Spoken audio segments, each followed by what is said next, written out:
In the winter of 1942, the German Reich's railway system was collapsing.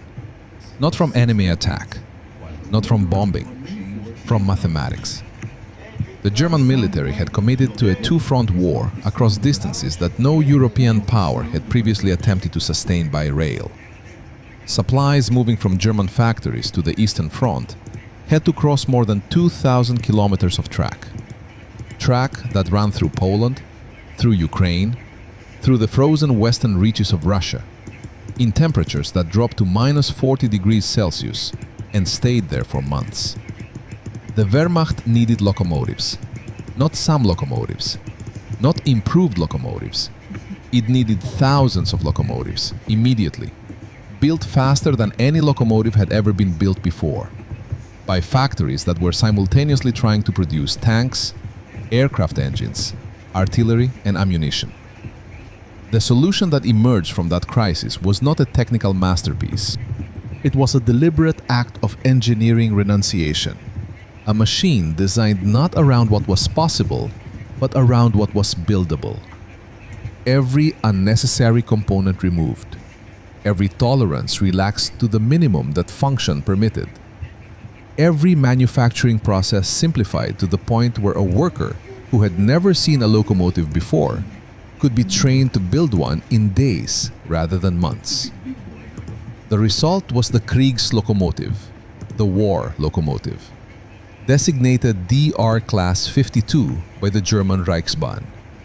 Built in more than 6,700 examples across 11 countries between 1942 and 1945. Designed by a committee in 6 weeks. Engineered to a philosophy that its creators summarized in a phrase that had never previously been applied to a machine intended to last. Build it to be destroyed.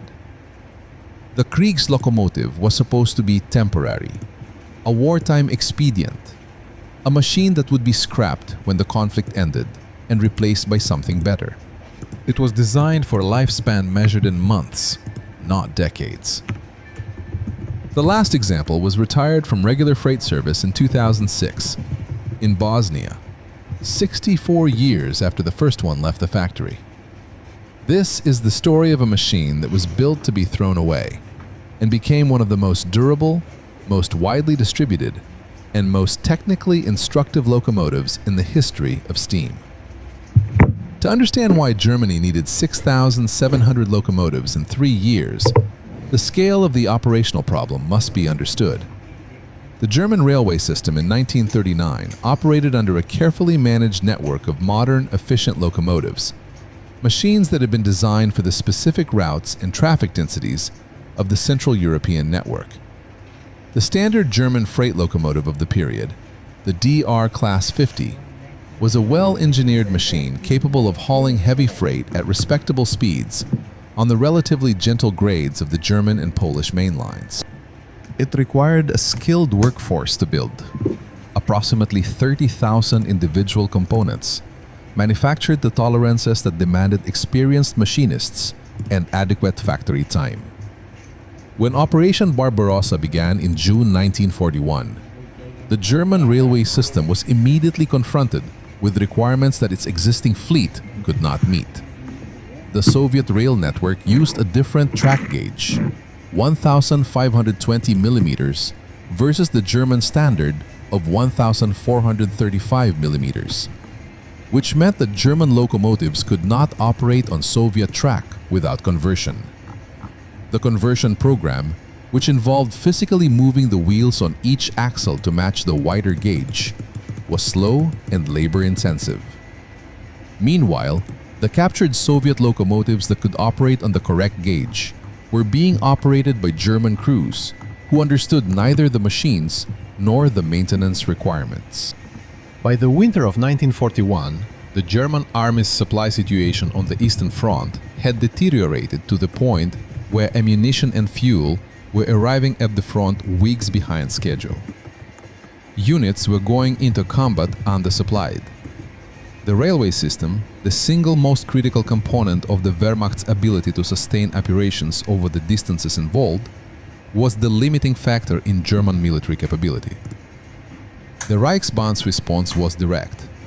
Commission a new locomotive that could be built in the shortest possible time, using the minimum possible skilled labor from materials that were available in wartime quantities.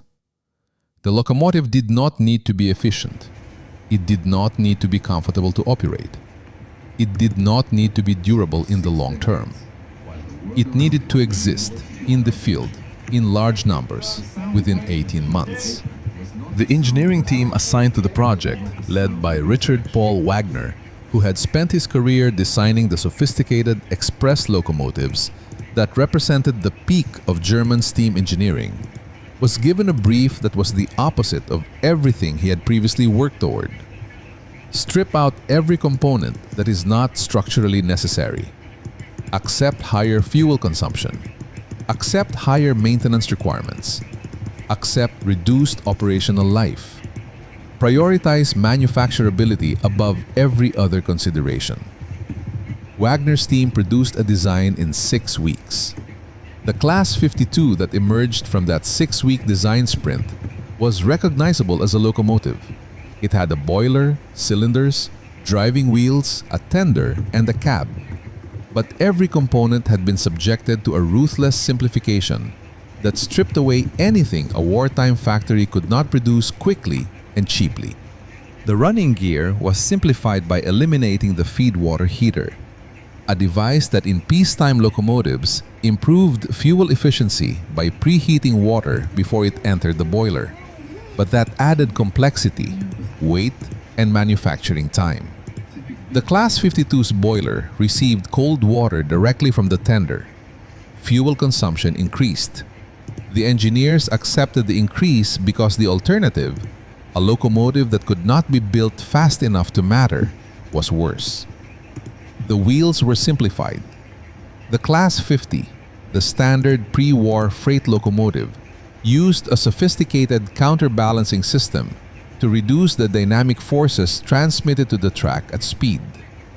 The Class 52 used a simplified counterbalance that reduced manufacturing time significantly at the cost of higher dynamic loading on the track and a rougher ride for the crew. The engineers accepted both consequences. The cab, the crew compartment, was reduced to the minimum that human operation required. The pre-war German locomotive cab was a relatively comfortable environment with adequate instrumentation, reasonable weather protection, and controls arranged with the ergonomic attention that a peacetime design process produced. The Class 52 cab was a functional space. The controls necessary to operate the locomotive were present. The weather protection was marginal, and the instrumentation was limited to what was operationally essential.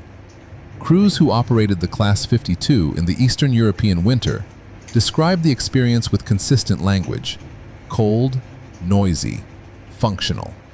The tender was simplified to reduce material consumption.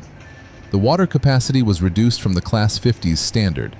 The coal bunker was simplified. The entire assembly was designed to be fabricated by workers with limited experience using materials that wartime allocation could guarantee.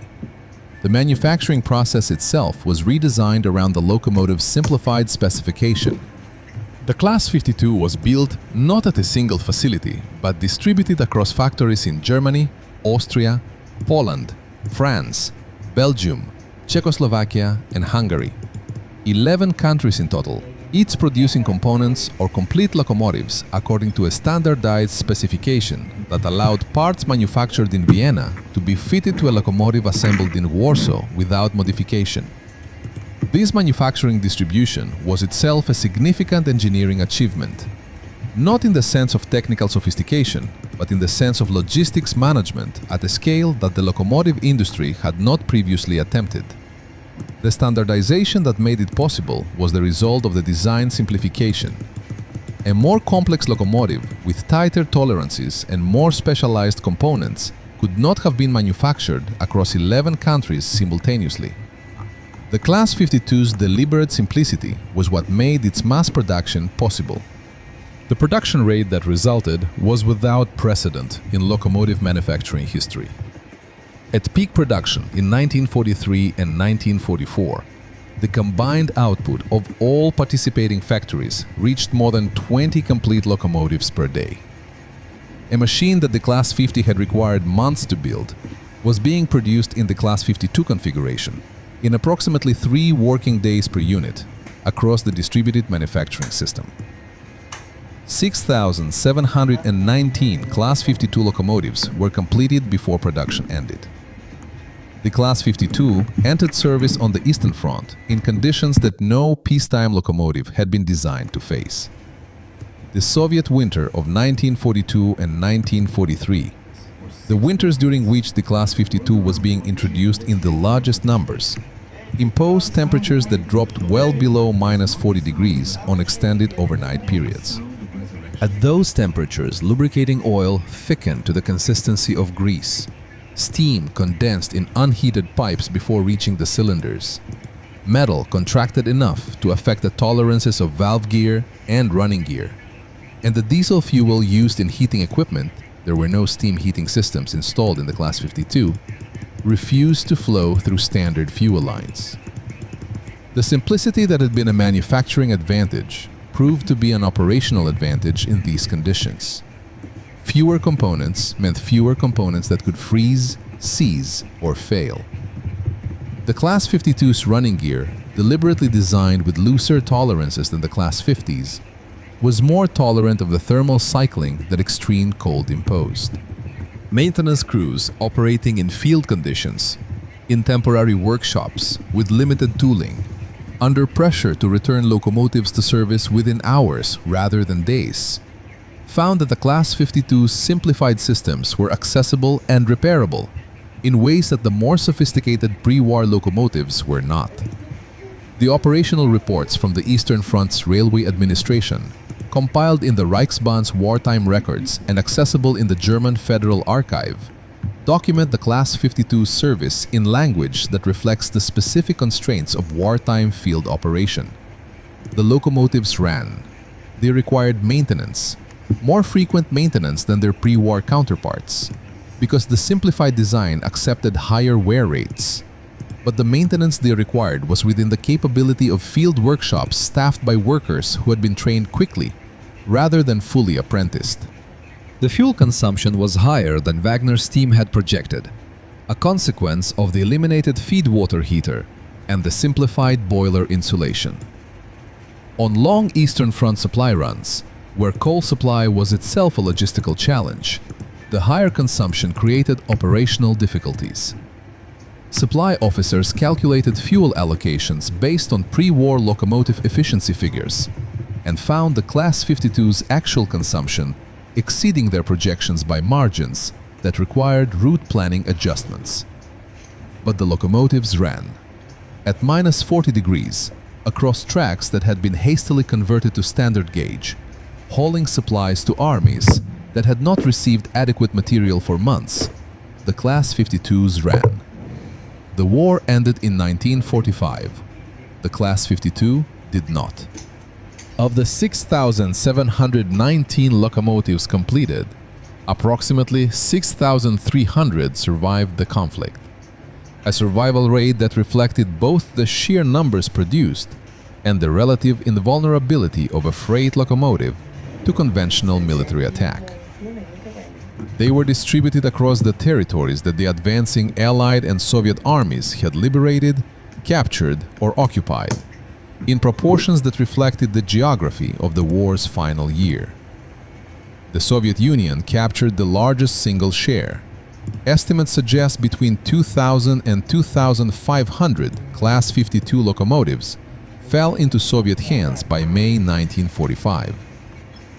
The USSR redesignated them as TE-class locomotives, converted them to the Soviet broad gauge, and put them to work in a railway system that had itself been devastated by the war and needed every serviceable locomotive it could acquire.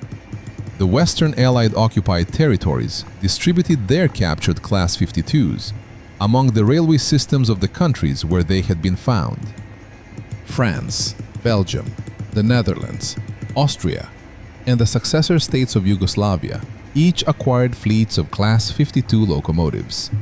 The Deutsche Bundesbahn, West Germany's post-war railway inherited significant numbers and continued operating them alongside the newer locomotives it was acquiring for reconstruction. The Deutsche Reichsbahn, East Germany's railway, which retained the pre-war designation, operated Class 52s into the 1980s. Yugoslavia's experience with the Class 52 was the most extended of any Western country. The Federal Yugoslavia's railway system, JZ, received Class 52 locomotives from multiple sources: German wartime production, Yugoslav wartime captures, post-war reparations transfers, and integrated them into a fleet that operated across terrain ranging from the flat Pannonian Plain to the severe mountain grades of the Dinaric Alps. The Class 52's articulated design, which gave it reasonable curve negotiating ability for a locomotive of its power, suited the Yugoslav network better than might have been anticipated. The successor states of Yugoslavia inherited the JZ fleet when the federation dissolved in the 1990s. Bosnia-Herzegovina's railway, in particular, continued operating Class 52 locomotives on freight service into the 2000s, using machines that had been built for a 6-month wartime service life to haul coal and freight through the Bosnian mountains 60 years after they had left the factory. The last regular freight service operated by a Class 52 in Bosnia ended in 2006. The locomotive that completed that final run had been built in 1944. It had outlasted the Reich that ordered it, the Yugoslavia that operated it, and the Cold War that defined the geopolitical context of its post-war service. What the Class 52's longevity reveals about engineering is something that the locomotive's designers did not intend to demonstrate and would have found paradoxical. Wagner's team designed the Class 52 for disposability. Every decision they made, the simplified tolerances, the eliminated efficiency features, the reduced material specifications, reflected the assumption that the machine would be used intensively for a short period and then discarded. The Class 52 was not designed to last. It was designed to be present when needed, in sufficient numbers to matter, and replaceable when worn out. The durability it demonstrated over 60 years of service was not the result of exceptional material quality or sophisticated engineering. It was the result of the same simplicity that had been chosen for manufacturing convenience. A machine with fewer components has fewer components to fail.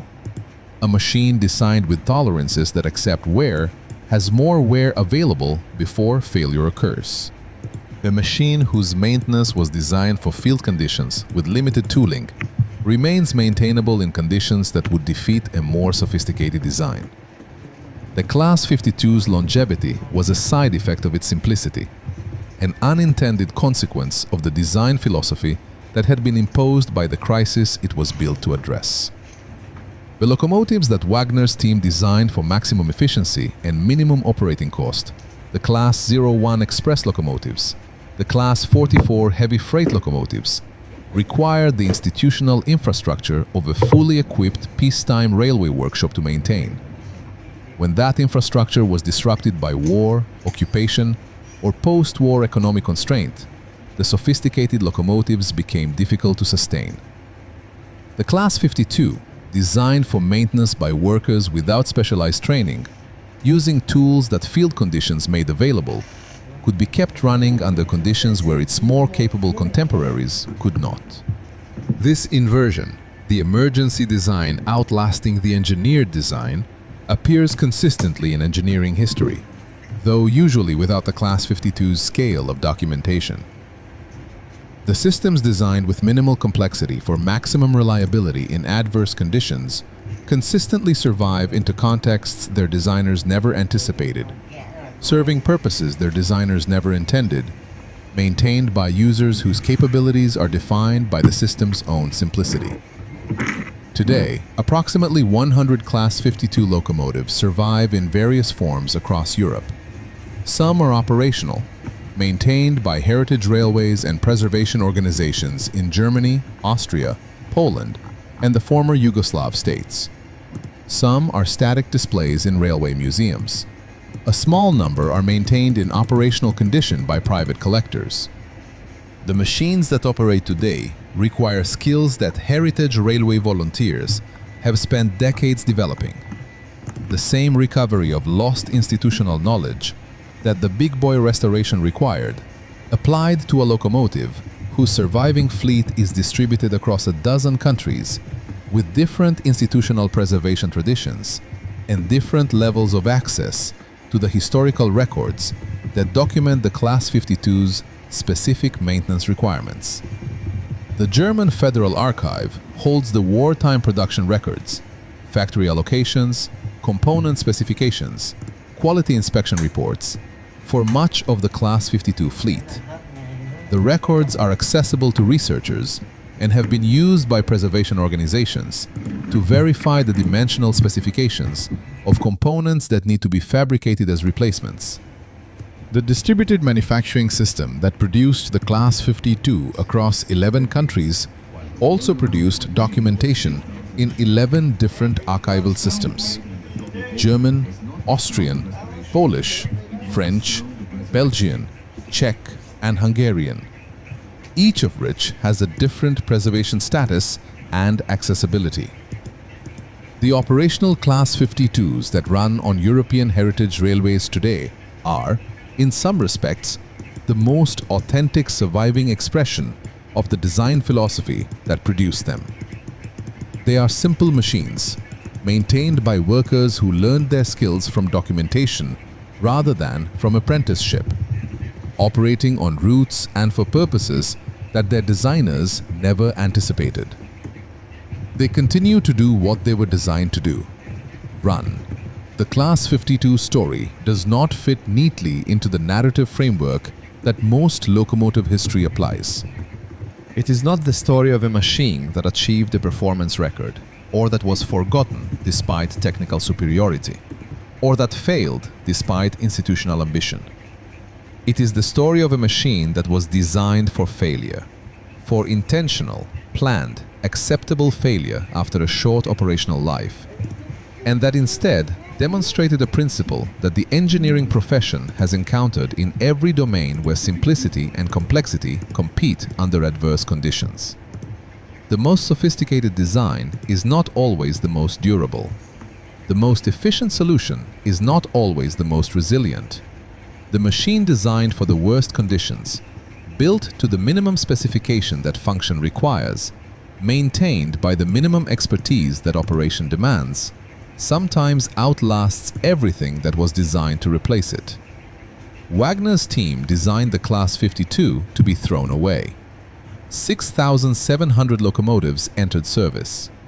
The last one stopped running 64 years later. The Reichsbahn that ordered it lasted 12 years. The Third Reich that funded it lasted 3 years after the first Class 52 entered service. The Cold War geopolitical order within which the Class 52 spent most of its operational life ended in 1991. The machine, designed for a 6-month service life, outlasted every institution that shaped its existence. Build it to be destroyed. It turned out to be the most durable design philosophy anyone applied to a steam locomotive in the 20th century.